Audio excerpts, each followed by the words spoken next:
Assalamu alaikum, bienvenue à tous. Méditons ensemble 3 minutes sur deux choses importantes dans la sourate numéro 51 au verset numéro 23. Allah Azza wa Jal, après avoir juré par lui-même, le Seigneur du ciel et de la terre, il nous dit « Ceci est tout aussi vrai que le fait que vous parliez ». Premièrement, Allah Azza wa Jal nous cite des preuves de son existence ainsi que de l'existence du jour dernier à travers 1. La terre, 2. L'être humain, 3. Le ciel. Et ce sont des choses observables par n'importe qui. Il suffit de lever les yeux, de regarder en bas et même de méditer sur sa propre personne. Ça veut dire que dans ce que Allah Azza wa Jal a créé, eh bien, il y a des signes qui montrent qu'il existe bien un créateur et qu'il est unique. Et tout ça, ça devrait être reconnu comme vrai, normalement, par tout le monde. Tout le monde devrait pouvoir tirer profit des signes qu'on va trouver sur Terre, des signes qu'on va trouver au sein même de l'être humain, des signes qu'il va y avoir au ciel. Tout ça, ça devrait suffire. Rien que la pluie qui descend à chaque fois du ciel, ça devrait suffire comme signe qu'il existe bien un créateur qui veut le bien de ses créatures.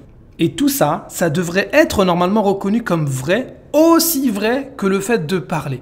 Parce que le fait de parler, c'est une réalité que personne ne peut contester. Même face au juge, si tu dis quelque chose, tu dois faire attention parce que tout ce que tu dis, c'est réel. Tout le monde sait que c'est la réalité. Donc le fait de parler, c'est une réalité que personne ne peut nier. À tel point que une personne qui va entendre quelqu'un parler alors que personne n'a parlé, on va dire « Ah, cette personne, elle entend des voix, elle est pas bien, elle a des problèmes. » Il faut aller consulter, il faut aller te faire suivre. Mais alors de la même manière, lorsque les signes d'Allah Azza wa Jal sont évidents, qui sont en face de nous, au-dessus de nous, en dessous de nous, en nous-mêmes, mais pourquoi est-ce que la personne qui nie ces signes-là, on ne dit pas qu'elle a des problèmes, qu'elle entend des voix, qu'elle doit se faire suivre? C'est pour ça que le croyant, il va prendre toutes les occasions possibles pour augmenter sa foi avec de la méditation sur la création d'Allah Azza wa Jal, le Seigneur de l'univers, qui est véridique et qui en plus a juré dans ce verset que c'est une réalité. Deuxième chose importante qu'on trouve dans ce verset-là, c'est le fait qu'Allah Azza wa Jal, juste avant, il nous parlait du rizq, de la subsistance. Et bien ici, Allah Azza wa Jal nous dit: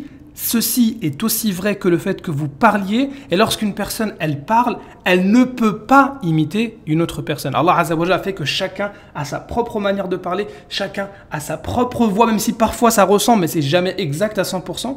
Et bien de la même manière, Allah Azza wa Jalla a placé à chacun d'entre nous sa subsistance. Ça veut dire ta subsistance à toi, personne ne pourra te la voler. La subsistance des autres, tu ne pourras pas la prendre de la même manière que chacun a sa propre manière de parler, son langage et sa propre voix. Ça veut dire que ce verset-là nous montre qu'Allah Azza wa Jal a tout créé et qu'il a tout bien créé à tel point qu'on peut placer notre confiance en Allah Azza wa Jal, le Seigneur de l'univers qui veut notre bien.